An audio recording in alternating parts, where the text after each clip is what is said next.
Today we have a special guest, William Zhu. He is a soon-to-be Army veteran, and he's transitioning into the mortgage industry. So a great person to be in contact with. We've talked about in the past how it's one of the critical things you need is a strong relationship with your lender, and having someone that's starting in the industry with you is a really beneficial relationship to have, because some of the established lenders that are out there, they're not going to give you the time of day to answer questions you might have about the VA loan or different types of financing options. But if you're starting with somebody that's on the same level as far as time in the business, then you're able to have that relationship that'll last for years, and guys will give each other business. You'll send leads to the lender will send you leads. So excited to have Will here to talk to us, because he also has experience in real estate investing. So we'll talk a little bit about that as well. Feel free to drop any questions you have in the chat box or raise your hand, and then unmute yourself. If you're in a safe situation, please turn your video on so we can make this more of an interactive class. And without further ado, William Zhu. Hey, how's it going, guys? As Zor mentioned, my name is Will. Happy to be here to talk to you guys. Let me share my screen right now.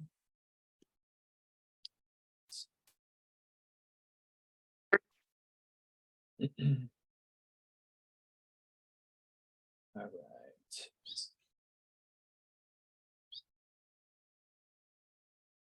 You guys see the slides? Good to go. Yeah. All right. Yeah. Just so you guys know who I am. My name is Will Zhu. Like Zor mentioned, I'll be getting out this year. I'm actually still on terminal leave right now. I started earlier this month. So I was in from 2018 to 2023. I was at Fort Benning, and then I PCS'd Fort Stewart, where luckily I was able to ride out my time. While I was at Fort Stewart, I was a tank platoon leader, HHCXO, and then I was eventually the battalion S4. In terms of real estate experience, like Zor had mentioned, I've kind of been in the industry for a long time, primarily doing fix and flips. And what I transitioned to doing full time was being a mortgage loan officer, while I still do fix and flips on the side. So the company for fix and flips that I do is Black Knight Property Solutions. We're based out of Port St. Lucie, Southeast Florida. And then Evolution Mortgage, we're an online brokerage, so we're kind of everywhere. And I'll go into what states exactly that we're licensed in. So I'll start off by essentially going over what the overall fix and flip process looks like. It's very similar to the traditional sense. So right from the get-go, you got lead generation, and that can happen in a whole lot of different ways, right? So if you're partnered with a great realtor, or if you are the realtor that investors go to, that's a great relationship to have, because you as the realtor, right, if you're bringing on market deals, you can get that commission on the front end when your investor buys it. And then if you've got a great relationship after they flip it, you could be their listing agent, and then you can make the commission on the back end too, right? Another way that we get deals is typically through wholesalers, and then we'll also do direct mail potentially. Right now, our bread and butter is SEO and PPC, so search engine optimization, which is essentially just like having your Google presence optimized. And then PPC is Google ads. And then we've also got Facebook ads as well. And then let's say you get a property under contract, then you'll underwrite, right? Or sorry, before you make the offer, right? You underwrite it to make sure it's even worth making the offer, right? So you'll analyze purchase price, how long you think you're going to have to hold it for, but before you can sell it, which is holding costs.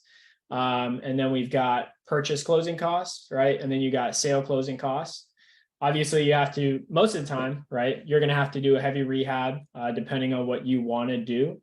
And then you've got to project the ARV very accurately, right? You guys being realtors, I actually ended up getting my realtor license so that I could get access to the MLS down there. So you guys will have access to a whole lot of information that people that obviously don't have their license have access to, right? So having the MLS, you guys will be able to see the broker remarks, which aren't typically shown, on public listings on like Redfin, Zillow, and things like that. Because you'll see on Redfin or Zillow, right? Handyman special, something like that. But once you actually see the broker remarks that they don't want the public to see, you'll know, like maybe they'll say roof has 1 year left, AC's broken, fridge doesn't work, things like that. But a lot of times when people underwrite or, they think that they want to do a fix and flip, all they look at is purchase price, rehab, and then ARV, and that's it, right? There's a lot more that goes into it. For us, typically, we look at a minimum of like 110 to 120K spread between purchase price and ARV so that we can cover the holding costs, closing costs on both sides, and things like that, right? So if it passes underwriting where we think, hey, it's totally worth it, then we'll shoot an offer, right? And then again, you as the agent can represent the investor if you wanted to, and make the commission on that end. So let's say you make the offer, you go under contract, then you're in the due diligence phase, just like a traditional real estate transaction, right? So during that time, you'll be able to do your inspection, and this is where you're going to confirm your rehab numbers and secure financing, right? So in terms of inspection, very similar to, a traditional real estate purchase where you'll have a handyman or somebody come in and do the inspection. Now, when you're doing the fix and flip, right, typically the people that are selling don't want to have a 7 to 14 day due diligence period because for whatever reason, right, they just want to get out, or they're selling it because they know it's got issues, right? So typically what we do to kind of kill two birds with one stone is whoever we're going to have do the rehab for us, we'll have them walk the property for the inspection, right? So they're doing the inspection and they're confirming rehab numbers at the same time. Now, when you're confirming rehab numbers, there's a whole lot of different ways to do it, right? Some people have online calculators that you can buy or download for free. Some people do it based on square footage. Some people do it, by how many bedrooms, how many bathrooms. Typically, the most accurate way that we found to make it work is the contractor that we're going to have do it, walk it with them. And then that way you're walking room by room, creating your scope of work at the exact same time. Now you can take pictures at the same time and do video with voice so that, as the rehabber is, coming up with their bid, they can always reference that and there's zero confusion. Because what you're going to find is you're going to say one thing and then they're going to quote you. And then when it comes time to execution, they probably did something else potentially because they didn't ask for clarification or they thought you meant something else. So that's why it's very valuable to take pictures with comments and videos with comments so that, there's no confusion. And a lot of times, right, people don't just have, 50K to put towards rehab or 200 to 250 in purchase. Right now, I previously started investing in Savannah when I started out, and then, price point was, high hundreds to low 200s.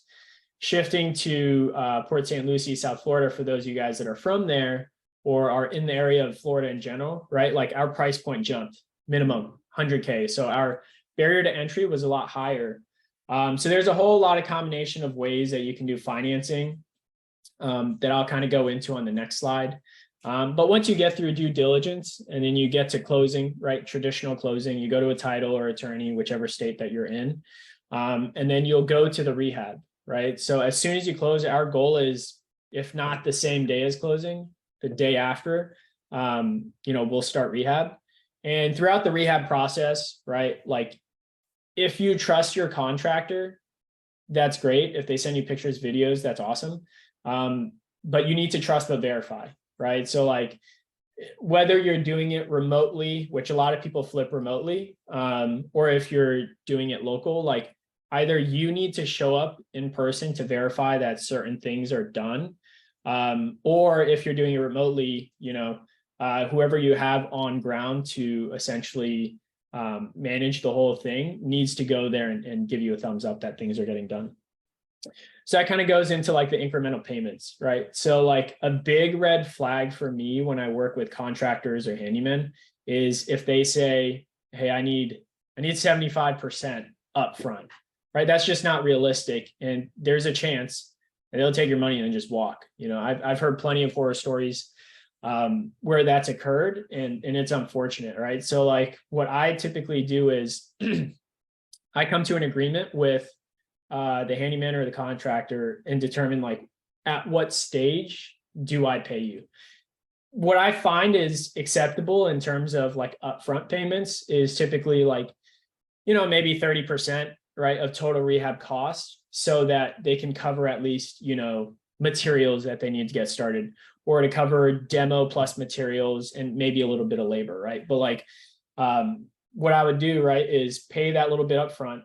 And then when they tell me, hey, we're up to this point, and they send me pictures of videos, I will either go verify myself or have somebody else go verify it, right?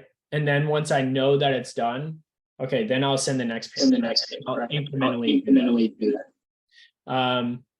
And then a last final part of the rehab stage, which, you know, kind of bleeds into the sell part, is staging the property, right? So like, I'm sure Zor can attest to it. Like when you're listing properties, in my opinion, staging is almost always a must. Now there's a certain barrier to entry, right? Like if you're selling $100,000 home, you probably don't need to stage it. But if you're trying to get top dollar on something that you just renovated, I recommend staging, right? Because statistics are there that shows when you stage, you'll sell faster and potentially for more, you know, because it kind of just helps the buyer visualize, you know, what they would kind of live like in the house, versus if it's just rehabbed but there's no furniture, you know, you're kind of forcing buyers to use their own imagination, whereas, you know, staging will help them. And then again, like on the backside, once you're done rehabbing, you just sell it and then rinse and repeat and do it again, right? Find the next one. Or potentially, you know, if you're moving through this, you're almost to closing, you're in the middle of due diligence, you find another one, you pick another one up. That's how people kind of do multiple things at once. Let's see. All right, so for key players in fix and flip, right? Obviously, there's the realtor, right? So if you're trying to fix and flip yourself and you're the realtor, you can save yourself a lot of money, right? Because, you know, then you can list it yourself and then you don't have to pay somebody else the commission. And then you'll also ultimately control, you know, how much you pay the agent that's representing the buyer on the back end of the transaction. If go ahead. Riley has a question. Go ahead, Riley. Hey, good morning, guys. Quick question. Whenever I don't know if you covered it or maybe I missed it. I didn't know what ARV was. Yeah, so ARV is the after repair value, which is almost, it's the exact same thing as kind of like the value of the property, right? So like when you guys as agents, you guys are doing comps for a house that you're listing, or you're representing a buyer, right? You guys need to confirm the actual value of the property, right? Because sure, some realtor could list a house that's worth, you know, they list it for $500,000, but if comps in the area don't actually support that, like if a 322, they just listed it for $500,000, but in the past 3 to 6 months in that same neighborhood, nothing with that same characteristic has sold for that value, then, you know, their ARV, I call it ARV, it's like way off, right? They're obviously asking for way too much. And that's something that you guys have to hone in on throughout the entire process, because we actually got burnt on one of our flips because we didn't do that throughout the whole process. Like we ended up finishing our rehab. We based because all of your numbers are based on your ARV, if that makes sense, because that's how you backwards plan, right? So like ARV, $500,000. Okay, rehab's this, purchase is this, holding cost is this, sale cost is this. That's, you know, how you get your profit margin, right? So you have to have that dialed in. We didn't at one point because we were testing Port St. Lucie as a market. And by the time we listed it to sell, there was like 20 new builds in the area, and that completely threw off our ARV. But ARV equals after repair value, which is the same thing as just like, you know, market value, what it's worth. Then we have a couple more questions in the chat box. If using a realtor for purchase, do you offer the realtor the listing after ARV? Yeah, I typically, so that's a good combination of questions, right? So if you aren't the realtor or you're getting ready to break into the market, if you know there's a seasoned realtor in the area, I would confirm with that realtor, like, hey, I'm starting off. I don't know for sure. I think the ARV is this. Do you think this is the ARV, right? That'll confirm your numbers. And then typically, if I enjoyed working with them on the front end, I'll let them list it on the back end. That's typically how you incentivize, because if you're going the very investment route of real estate investing, you're going to find there's a lot of investors. There's a lot of like fix and flippers. So when you guys become agents too, you'll be on the other end of this, right? There's a lot of times where people will say they're investors, but they're really just tire kickers. And then they'll just ask you to put them on automatic searches that they'll never action on. That happens all the time. Typically if I enjoy working with them from the front end, I'll work with them on the back end. And that way that incentivizes a realtor to bring it back to you. So like for my first fix and flip, I got it because a realtor brought it to me and I loved working with him. So I was like, hey, listen, thanks for bringing this to me. I'll let you list it on the back end. And then he brought me a second one. And that's kind of how it happens. But like, in terms of like personality, if you guys work well together, sure. But I wouldn't personally give it to a realtor that I don't have a good experience with just to have someone in your pocket to use, if that makes sense. And then construction companies in Hawaii, I personally don't. Zor, maybe you do. Yeah, I can send you a list, John Meck. Okay, and then so that kind of went over the realtor part, and then staging company, right? So in addition to obviously trying to give you top dollar for when you sell it on the back end, if you have a great relationship with them and you personally, like me, I'm not the most creative. I'm not like Joanna Gaines, Chip and Joanna Gaines, where I can like look at a room, and I can be like shiplap, like this is what I would do.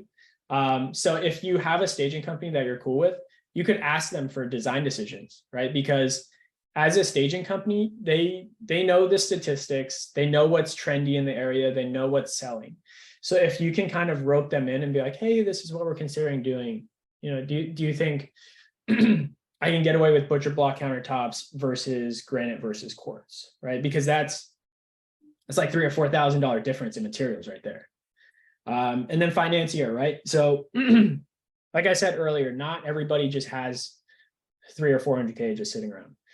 So a lot of people do a variety of methods, right? So there's hard money lenders, right? So that's people that typically charge you a lot of interest and a lot of points up front. But the convenience of them is they don't have the same type of underwriting as a traditional lender, right? People use hard money lenders for speed and convenience, right? So hard money lenders can fund anywhere between 80 to 90% of purchase and 100% of rehab. And then the way that the rehab money works is typically they never give you the money up front. So what you'll have to do is talk to whoever you use for the contracting company or handyman and get on the same page. You could ask them like, hey, I'm using a hard money lender. They pay me in increments after certain lines of work are completed. Are you cool with waiting? If they're not, then you have to somehow either front the money a little bit, or partner up with somebody else that could potentially front it for you, right? Now, talking financing, this could be like a whole hour-long thing, but I won't go into it too much. And then there's private money lender, right?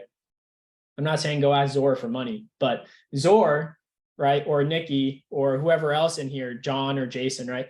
Somebody might have just $50,000 sitting in their TSP, not doing anything with it, or their self-directed IRA, right? So, or you just might have somebody really rich in your family who just needs a good return on their money.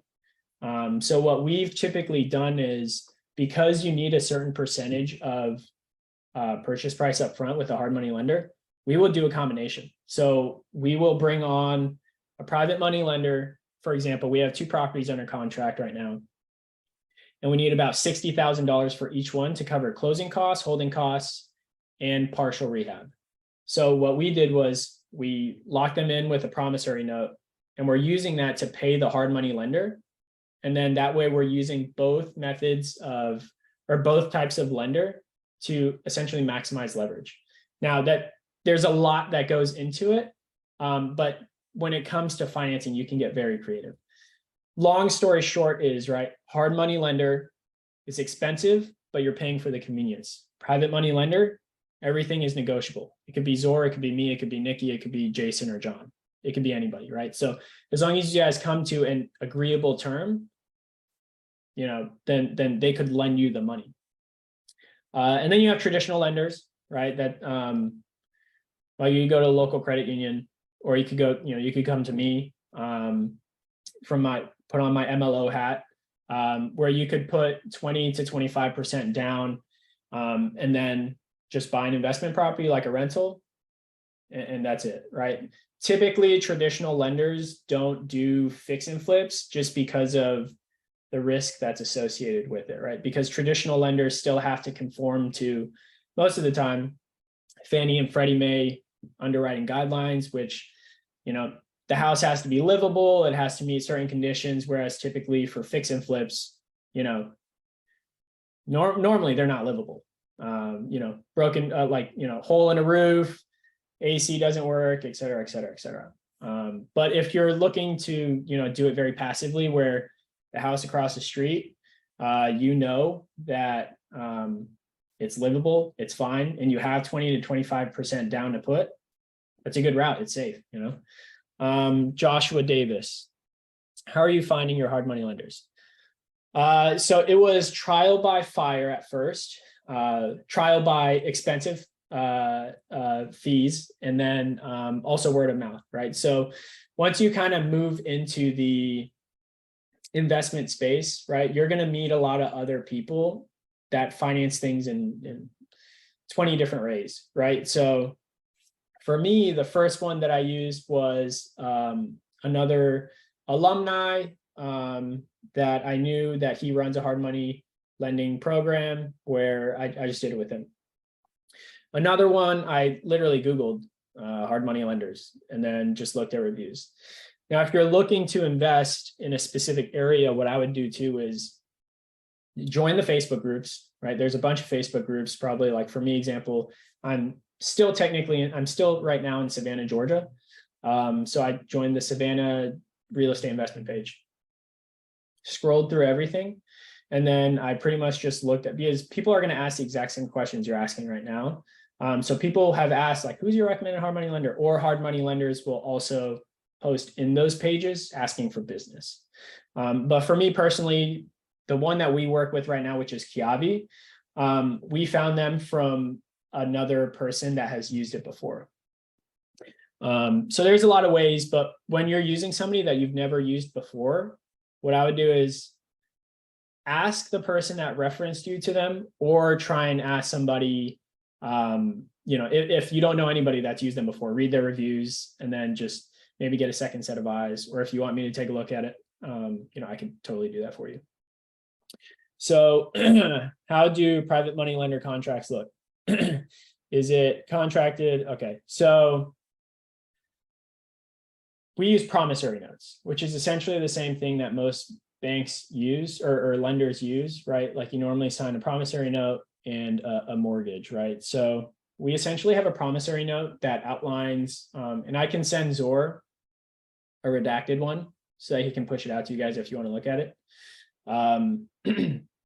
We'll pitch, right? Before, when we go through the due diligence part, right? We confirm our numbers, and then we pitch to the lender, like, hey, listen, this is the property, this is what we're going to do with it. How in depth you want to get with it depends on your relationship with the private money lender. And then, you know, I'll say, hey, what we're offering right now is 20% annualized return on a 6-month to a 12-month note, right? So what that means is that most people compare investments on an annualized basis, right? Because when they compare it to stocks, right? And that's how you do an apples to apples, so that the private money lender knows exactly what kind of return they're getting on their money. Is it contracted a percentage post ARV? Yeah, so we'll just do a 20% annualized return, right? So let's say, for example, I asked somebody for $60,000.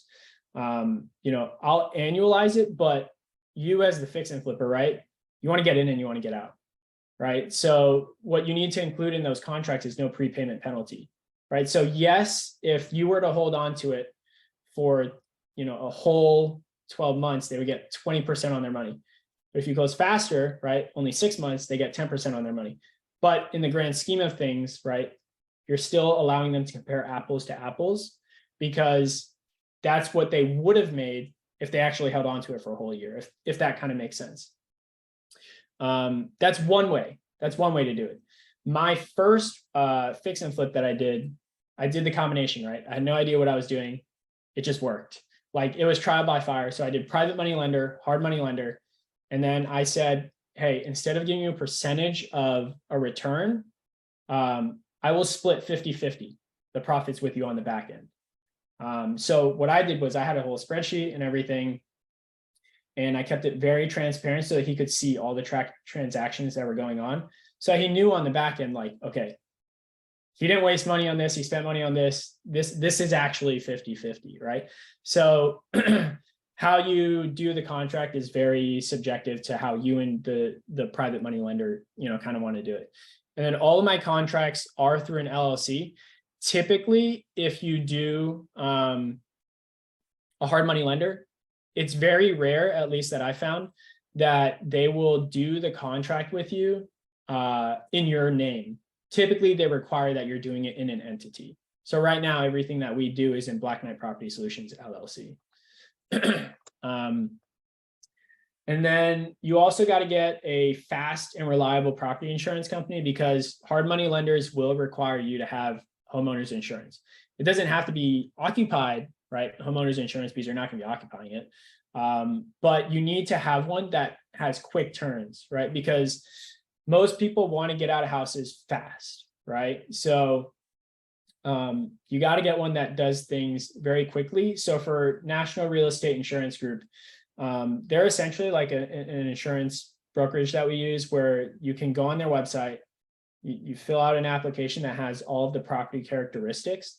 And then I think I started one last week, and then I got it back yesterday. So it was very quick turnaround, and you're actually talking to somebody. So like, you can tell them exactly what you need. But typically what has to happen is you have to link your hard money lender with your insurance company, because the hard money lenders typically require a mortgagee clause to have them on the insurance policy. So that's why we use National Real Estate Insurance Group. Insurance varies everywhere, right? Like, and the big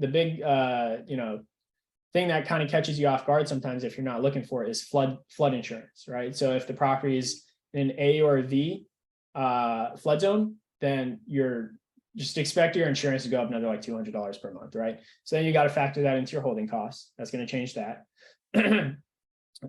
So obviously affects your bottom line. And then the other one that we use, the other company that you need to know is a title company, right? Because typically when you're buying, fix and flips, a lot of times they might have liens, they might have, other outstanding things that affect it. So you have to have a good title company that works with investors. So if they've worked with wholesalers before, or other fix and flippers, that's a good sign. And you being an agent, that's a great opportunity for you to essentially establish a great relationship with a reliable title company, right? Because for those of you that are just starting off, title is obviously what drives, the closing process. So you want to find a good one that does their job well. That way, your fix and flip closings close on time, but also because you guys have created a great relationship, so that when you do your traditional purchase and sales in the capacity of a realtor, they'll go out of their way to help you to make sure things are good, right? So it's kind of a good foot in for you guys as well. And the staging company that we use is Elite Home Staging. Each of these, honestly, each of these topics I could talk about for an hour for each one because there's a lot of nuances. And then for, do you have to pay the year insurance upfront for flood? It typically depends on what the hard money lender requires. Normally, they just need to know like how you're going to pay it, if you're going to pay it upfront or if you're going to pay it monthly. But they normally only ask that just so they can balance the closing disclosure on the back end. Any questions on this slide? Cool. No, for the home, not the lender. John, do you mean, do I have to pay, do you typically have to pay for flood insurance up front before you close on the fix and flip that you're trying to buy? Is that what you're asking? Even if it's a fix and flip, I've purchased properties, and if in certain states areas, the flood insurance has to be paid upfront at the beginning of the purchase. Is that just state-based or? I think that's, yeah, I think that's state by state, because the one that we had in Florida, that we needed flood insurance on, we didn't pay upfront. We just paid it on a monthly basis. Okay, thank you. Yep. And also know that like your traditional transaction, right?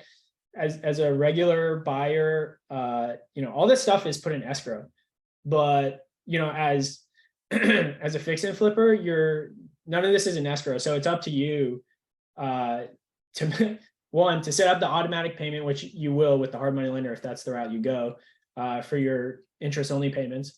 And then for your property insurance, you're gonna have to pay it out of pocket. So like, don't forget about it. Don't forget about it. All right. So this is a case study on one of the properties that we just did. So this is actually the one that we needed flood insurance on last minute. So what happened was we got this from a wholesaler. And when you guys join those, Facebook groups, there's going to be everybody and their mom is going to say they're a wholesaler. Everybody's going to be pitching things. But after you read through everything, you'll kind of be able to see who's legitimate and who's not. So for this one specifically, we got it from a wholesaler. The way that they got it was somebody got this owner, they got solar panels installed, did it improperly, messed up the roof, and then it was leaking. So obviously you can see in the top left picture, all of the ceiling drywall was just gone. So we ended up coming in, we bought it for $235,000, and then we put $43,000 into it. A great way to save money is keeping original cabinets if you can, and then just repainting them. That's what we did. Purchase closing costs were about $12,000. Holding costs, it was $17,000, and that was for 3 months. And then $28,000 for sale closing costs. That included staging. Staging cost us about $3,700, I think. And staging costs will vary depending on what company you use and what part of the country you're in. And then we listed it and sold it for $375,000. And then at the end of the day, we made $40,000. So you can already see, right? Like if you were to run these numbers just like solely off of sale price, purchase, rehab, right? You would think that you would make, let's see, $97,000, right? Clearly not, right? Less than half of that once you factor everything else in. So just make sure that you're running your numbers conservatively and you're including everything. What I can also do is I can send Zor an Excel sheet that I personally use for my fix and flip calculators. I'm not trying to sell this thing or anything. And you're going to, if you Google fix and flip calculator, there's going to be 20 different links possible. It's really, at the end of the day, if you want to do this, you're going to take my calculator. You're probably going to understand 75% of it. and then you're going to tweak it in your own way to make it yours, right? Because everybody does things differently, but this will at least kind of give you a baseline. No one calculator works for every scenario. Everything is market dependent and everything always has to be refined, right? Like when you run your rehab numbers, they're going to be off. Just know they're going to be off. So bake in like a 5 to 10% overage in there for when you're estimating rehab costs. Same thing for sale costs. If you think it's going to sell for 375, run your numbers at 365. If you think it's going to take you 2 months, estimate 3 months. That's the safest way possible. The worst thing you can do in this scenario is to assume that everything is going to work out all the time. It never works that way. So that's kind of the fix and flip side of things.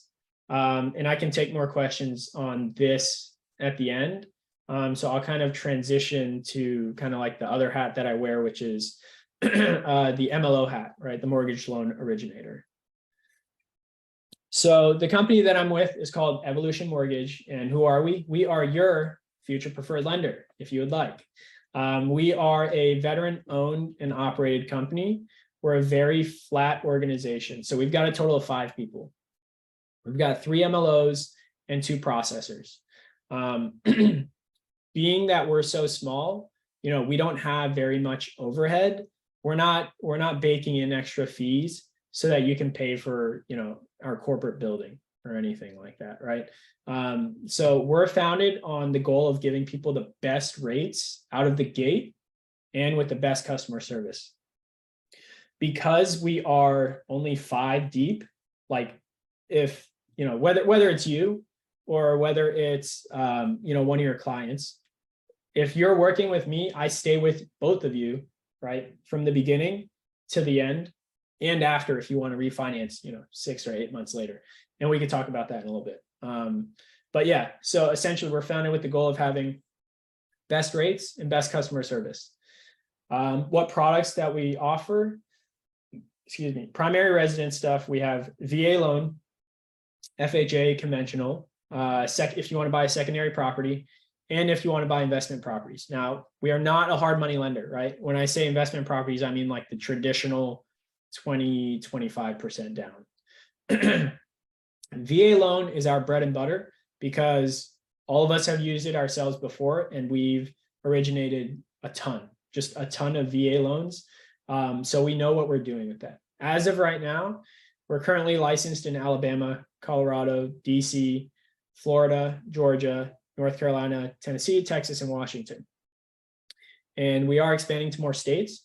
So if you are in another state that we're obviously not licensed in right now, or you know somebody going to buy somewhere else, still reach out to us and we'll find you like a great partner lender who has done great work out there.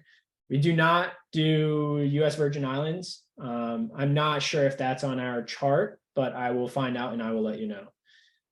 Sorry, John. But yeah, that's essentially who we are, Evolution Mortgage. So you guys as the realtor, right? We're shifting focuses from doing investment stuff to you guys being the realtors, right? You're all getting out of the military.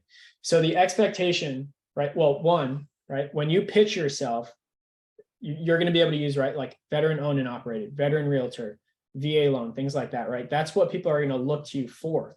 So you need to be the VA loan subject matter expert to the extent that you can be, right? There's a lot of confusion and there's a lot of misconceptions about the VA loan. So I'll kind of just start from the top.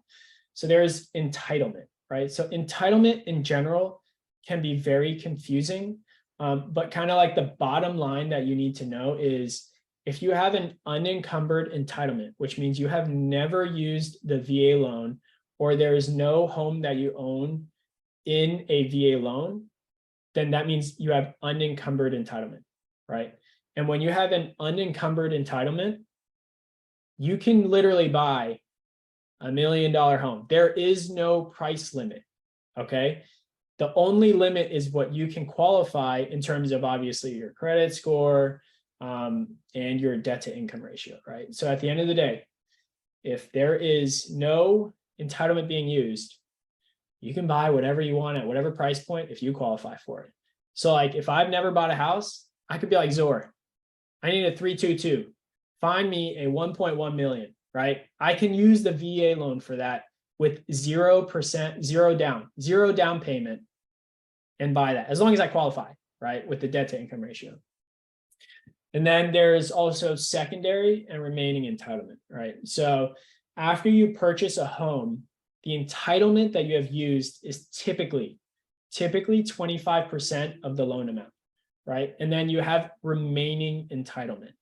Depending on how much entitlement you have left over, you could potentially buy another series of properties with zero money down for the down payment. Now, zero down does not necessarily mean $0 out of pocket, right? You still have to pay for closing costs. So, closing costs, and you guys will learn this as you do your realtor course and as you're going through it, but title insurance or title fees, right? Homeowners insurance, property taxes, and your insurance is going to be higher if you're in a flood zone. Property taxes, just in general for Florida and Texas, are typically higher. And then, you'll have to pay for a termite inspection. Cost depends on the area. Seller concessions can be used towards your closing costs. And then you have to also pay for an appraisal. The difference between, the VA loan and a conventional is the appraisal cost is fixed. It's like determined by the VA versus on conventional, it's on a bid system, right? Whereas you could end up paying even more and a lot more. Dustin, I will get to the entitlement in a second. And then, everything else. Oh, sorry. The VA funding fee. That's like the one thing that is its own for the VA. Nobody else has the VA funding fee. It's explicit to the VA loan, but that is rolled into the loan amount itself. And then all the other closing costs, regardless if you use conventional, FHA, VA, they're all going to be the same. And then seller concessions. Generally, the rule of thumb is 4% of your purchase price, but this can slightly vary on a case-by-case basis. Because if you look in the VA loan, like guidebook from the Department of VA, there's some things that are very nuanced and there's semantics to it. So it can vary slightly on the 4% for seller concessions. And you guys, as the agents, need to know, right, that hey, I can potentially get my VA home buyer 4% on seller concession. So I need to negotiate for that, right? Like if you guys work with the seller and you tell them, hey, I got you an extra 5 to 10 grand in closing costs, they're going to lose their mind, right? They're going to be so happy that you were able to negotiate that for them. And the cool thing is you could also use, those seller concessions. If there's leftover, you could use that to pay off people's outstanding credit card balance. So somebody could be walking into a closing with I don't know, $3,000 in outstanding credit card debt. And if there's $3,000 left over at closing, you can use that closing cost to pay those off. And then your client just bought a house and paid off $3,000 in credit card, right? The difference though is, or the nuance though is, you have to be able to pay off the entire balance and you can't do partial payments. That's the caveat for credit cards specifically. And then the funding fee, right? So this is probably where a lot of people get the misconception that VA loans are more expensive because there is the VA funding fee, right? So the one thing that you need to know is this is financed into the loan, right? So if this is your first time use and you've never used the VA loan before, it's 2.15% of the loan amount versus subsequent uses are 3.3%. But when you start factoring in down payment, then it kind of changes a little bit what the VA funding fee would be, which is what the chart is below. So when you guys are running monthly payments for either yourself or your potential clients, when you're calculating that monthly payment, if the purchase price is 260, right, and you guys intend to offer that, you need to run your monthly payments, the principal and interest, off of if it's first time use, right, 2.15% on top of the $260,000, because that's going to throw off your monthly payments. Because if you don't factor that in and you tell it does you a disservice, and it does the lender a disservice, because if you tell the buyer your monthly payment's only going to be $1,900, and then once you factor in the VA funding fee and there it's like 2,100, which I'm not saying it's always that drastic, but like then they're going to be pissed, right? Then it makes the lenders look like idiots, right? Because we're coming at them with like, your loan's going to be, or your monthly payment's going to be more expensive, but then they're going to come back to you and be like, why'd you say it was this? It came out this, right? So just remember to include that. Your VA funding fee can be waived though on certain circumstances, right? So if, for those of you that are getting out, if you have 10% or more disability, then it's waived. If you're a Purple Heart recipient, waived. If you're a surviving spouse, waived. One of the things too, though, is what happens is some people will start the disability process. The minute you start your disability process with whoever you're doing it with, that's technically like the first date, right? So if you end up getting your rating after closing, and your process of the VA funding fee, or of the VA of your disability is before the closing, you could potentially get that refunded, but not after. So like, let's say you closed on the 10th and then you start your disability on the 11th, you can't get that VA funding fee waived, if that makes sense. So do entitlement caps differ between states and or counties? So what I'll do is I'll put in the chat in a second the county and state list of what the caps are essentially, but there's some math that goes into it, and it can be confusing. I'll try and explain it in a little bit. And then just some other things as well. So like for income qualification, for those of you guys that are getting out, right? If being a realtor is full-time,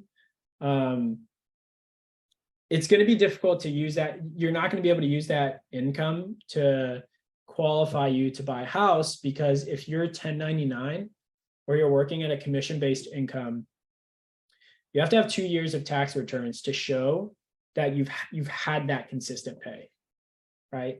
So that's always challenging for people that are getting out.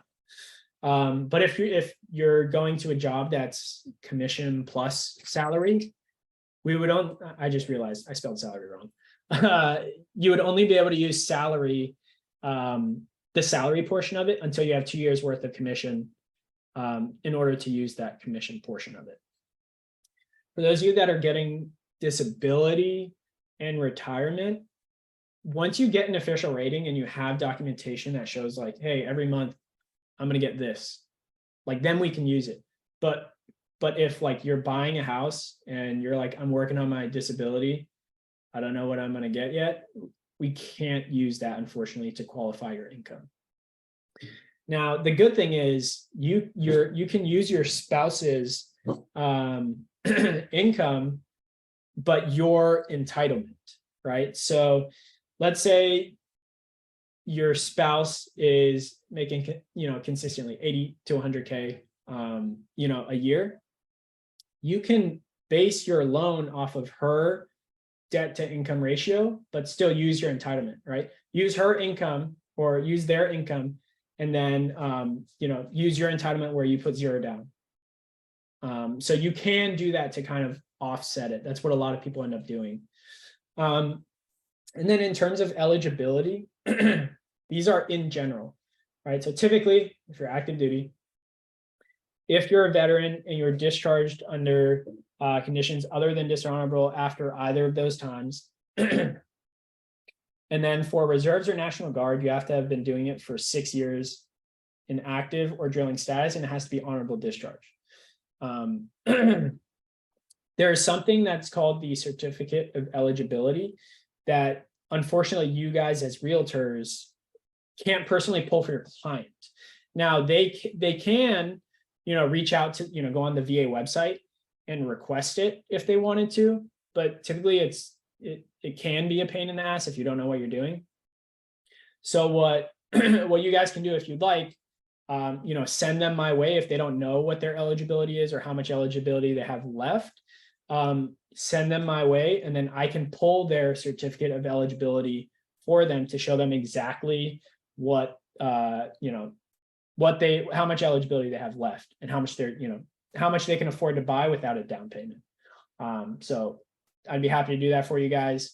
And then, so VA loan myth busting, right? So you're going to run into people that have no idea what they're talking about when it comes to the VA loan, but they say they're a VA loan expert, right? So I guarantee you, right? Like Zor is going to send you this, and he's got this recorded. So by you guys understanding those past 2 slides of like the facts, you're going to out-knowledge a lot of these other lenders who weren't in the military before in terms of like VA loan, right? You guys as the realtors are essentially like the spirit guide of a buyer, right? You need to walk them through the whole process, and you need to be able to give them accurate and informed information.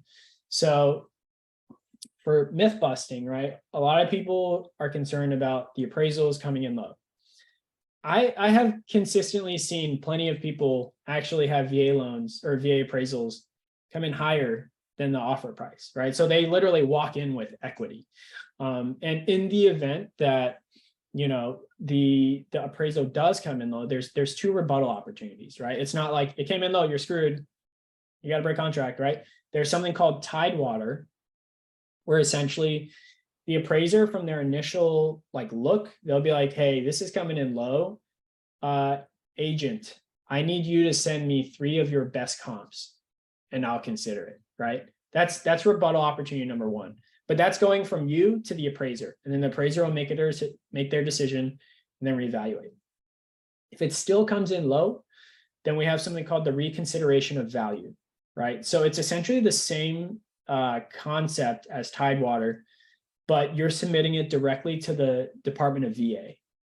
And you're going to submit those 3 comps, right, that you potentially already sent to the appraiser during Tidewater.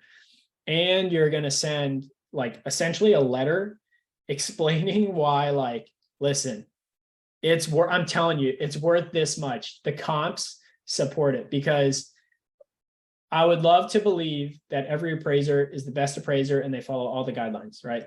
But you guys are going to find that some appraisers, they looked at a house that was 30 years older and based their value off of that. Or your property has a pool and the other one that they're using doesn't have a pool, and they did not account for that in their valuation, right? Small things like that. And I'm sure Zor is going to have a class on it where he just talks about how to deal with that. But that is a thing, right? But they don't always come in low. And if it does come in low, there's opportunities to fix it. And then another myth is that the VA loan has higher closing costs. False, just false. I went through it with you guys. And the only difference really is the VA funding fee, right? That's the only thing that's very different between a VA loan, conventional FHA, and that gets rolled into the loan amount anyways. So you're not coming out of pocket at closing to pay for that. That just goes into the loan anyways. And then regardless of what loan you use, title fees are title fees, right? The only way you can kind of shop or get lower title fees is if you're shopping the title company, not the loan per se, right? So it's just not true that VA loans have higher closing costs. But again, right, 0 down payment does not equal 0 cash to close, right? You still have to pay for closing costs. And then the VA loan takes longer to close. In general, right, the 2 biggest bottlenecks in the closing process that you guys are going to learn is the appraisal process and title work, right? Those are the 2 biggest things that take the longest. For the VA loan specifically, appraisers are held to specific timelines by the VA, right? So they set a backstop. If you order the appraisal this date, depending on city, state, county, whatever, right? The VA will set like the appraisal will be done by day 10 or day 8, right? And there's also a website, I can put it in the chat, that shows literally like by county when appraisals have to be done versus, you know, the other ones don't have hard stops. For us at Evolution Mortgage, we've consistently closed VA loans in 3 weeks. A lot of people end up coming to us because we can close that fast. Now, the caveat to that is, in order to close that fast, your buyer has to be ready to move. They have to sign their intent to proceed like ASAP and order the appraisal like yesterday, right? Once you get those things moving, then we can absolutely close in 3 weeks, right? So VA loan does not take longer to close. I promise you that. Obviously, each closing is different. Each contract is different. You know, there are bottlenecks that come up, right? Like, you know, liens or random things, but they're not necessarily VA loan caused that extend closing. And then a lot of people also think that you can only buy one property with the VA loan. It's false. It is totally dependent, again, on your VA entitlement, right? Now, if I were to buy my first house with Zor in Hawaii, yeah, I don't think I'm going to have much entitlement left, right? But let's say you buy in, you know, Georgia, then North Carolina, then Texas or something like that. You can buy multiple houses with 0 down. And I'll show you guys on the next slide real quick. Actually, next slide after this. Pros of using the VA loan, right? So obviously, like I said, 0 down payment required, and that's going to be dependent on how much entitlement you have. Our rates are typically 0.5 point better than conventional loans. It's assumable, right? Right now, I'm seeing a lot of people are trying to assume other people's VA loans just because interest rates, as you guys know, are pretty high right now. Conventional, you can't assume the loan product. They have a due on sale clause. You have no PMI, right? So if you buy FHA or conventional with less than a certain percentage down, typically conventional is 20% down, you have to pay mortgage insurance, right? Conventional, you would pay mortgage insurance until you had 22% equity in the house. Then they have to cancel it. If you had the FHA loan, you have PMI for life, unless you paid over a certain percentage of down payment, which typically not going to happen because most people use FHA because they have not enough money for you know, a substantial down payment. And then quick closing timeline. Like I said, if your buyer is ready to move from day one, you know, we can close in 3 weeks. And then if you wanted to kind of, you know, do the residential side and kind of dip your toes into the investment side of things, right? You can buy a multifamily with the VA loan up to a 4-plex. And if you don't qualify out the bat with just your debt to income ratio, you can use the potential income, the potential rental income, to help you qualify even more on your debt to income ratio. And then another cool thing is they have something called the IRL, right? Interest rate reduction refinance loan. So after 6 payments or about 8 months, you can essentially do a refinance on your loan with 0 money out of your pocket, and you'll even get your escrow back. So essentially, you know, 8 months later, which I'm hoping that interest rates are not going to be high 7 or, you know, 7s or high 6s, when it's like 5.5 or something, whatever, you can refinance down to that, reduce your monthly payments, and come no money out of pocket for that, right? The VA loan has that, and it's freaking awesome. Back when I bought, you know, pre-COVID, I think my interest rate was like 3.5. And then peak COVID, as most of you guys probably know, when interest rates were ridiculously low, I did the IRL and I got down to like a 2.5 or 2.25 or something like that. no money out of pocket, and the process is also a lot faster. So the Earl is an awesome product. And that's why we say when you work with us, we'll work with you from the beginning to closing and past closing, right? Because we'll hit you up when we see that interest rates are better than what you had. And we'll tell you like, hey, opportunity is here. Let's bring your monthly payment down like right now. We can do it.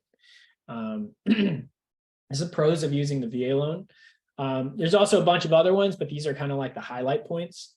And then if someone hold on, does disability money count as income after you EAS? So your disability will count towards your income, but you have to, that has to be like finalized before you buy the house. Like the paperwork has to say, this is what I'm getting for disability. And then we can use that as part of your income to qualify for the VA loan. Does that make sense, Jesus? Well, Yeah, I got it. I got it. Thanks. All right. If someone assumes my VA loan, that reflects on my entitlement. Yes, it should be reflected on your entitlement. And a lot of times what happens is some things won't update in the VA, like on the VA website where we pull your certificate of eligibility. So that's why when we pull it, we verify it with you. And then we kind of guide you through the process. Like, let's say someone assumed your VA loan, Jason, and your entitlement doesn't correctly reflect that. We will work with you and the VA to fix that. Real quick, additional question on the disability pay. Yeah. They also multiply it by a certain amount since it's tax-free. Like if your disability pay is 3,000, they'll turn it into like 3,500 or something for your income. Right. So they gross it up. They gross it up it should be grossed up by 25%. All right, Joe, does the Earl mean that there is no closing costs or refinance or something? So there are closing costs, but that is rolled into your new loan amount, if that makes sense. So yes, closing costs, but you're not paying at refinance. Does that make sense, Joe?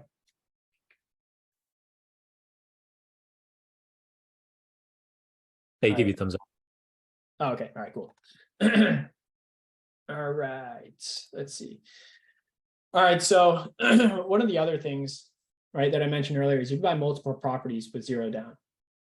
For me, right, don't geolocate me, but that's my house. So I bought this house, right? My loan amount was 192. So I used $48,000 of my entitlement.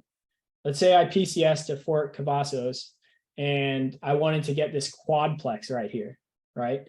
When I looked it up yesterday, I think the purchase price was like $400,000. So when you add that subsequent use, that 3.3%, that's how I got 408,000, right? Based on the entitlement that I had left, I didn't have to put any money down to buy this house, right? And when I say entitlement, it's kind of confusing, right? And what I didn't want to do was pull up math equations for you guys because I don't think you would have gotten value out of that. But essentially, what I'm trying to show you, right, is that you can buy multiple properties with zero down.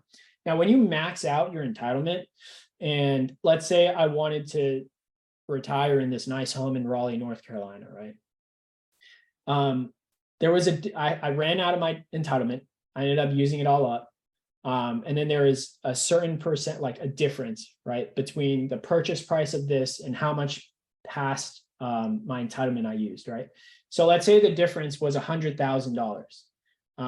Is the difference between what I want to buy, what this new house is, and how much entitlement I had left, right? You only have to put the down payment of 25% of that difference, right? So if the spread was 100K, you would only need to put $25,000 for a down payment. People think that whatever that spread is, that's your down payment. That's not right, right? So VA lenders, or people that claim that they're expert VA lenders, will mistakenly advise buyers to put a hell of a lot more money down than they think that they need to. And when it comes to entitlement, and if you've got questions on like, well, I want to buy this house here, or, my client wants to buy this here, let me know. I'll pull their COE. I'll literally run the calculation for them and tell them exactly like how much they can afford without putting any money down. I'd be happy to do that for you guys for free. Like, not an issue. Just hit me up. But long story short from this, you can buy multiple properties with no money down. Like if I didn't want to buy a $400,000 house and it was only like 250, I could probably afford to buy another house with 0 down depending on the price point, right? Everything is dependent on price point and how much the entitlement you've used. Let's see. Are there any questions on this? No. Okay. Thanks a lot for all that information, Will. Go ahead. Yeah, absolutely. I was just going to say, this is my contact information. Feel free to hit me up for if you've got fix and flip questions. I'd be happy to answer any of it. If you guys want to use the VA loan for the first time with you, I'll walk you through. If you want to make sure that the process is good before you refer me to somebody else or one of your clients, I'd be happy to do that. Feel free to hit me up for anything. Thanks for the opportunity, Zor. Yeah, thanks for coming out. And I know I learned a lot from this. I'll probably be going back and watching this video again, too, especially for the flip process and the stuff you talked about with the VA loan. There's lots of good nuggets in there that I learned along the way. But everyone in here, you can memorize what Will just talked about, and you'll be ahead of a lot of your peers, even the realtors that have been in the business for decades that just aren't familiar with the VA loan because they just haven't done it enough times. But we'll stick around for a couple more minutes. You guys can go ahead and trickle out. Thank you for coming to the weekly meeting, and have a great week, everyone. Thanks for your time. Have a good one, Zor. See you, Riley. Jason Hey, asked William. if podcast for YouTube. No, you go on my Instagram though. I post some stuff on there sometimes. Hey, William, what are you doing to assess your properties? How much return are you looking to get on each one of these flips you're doing?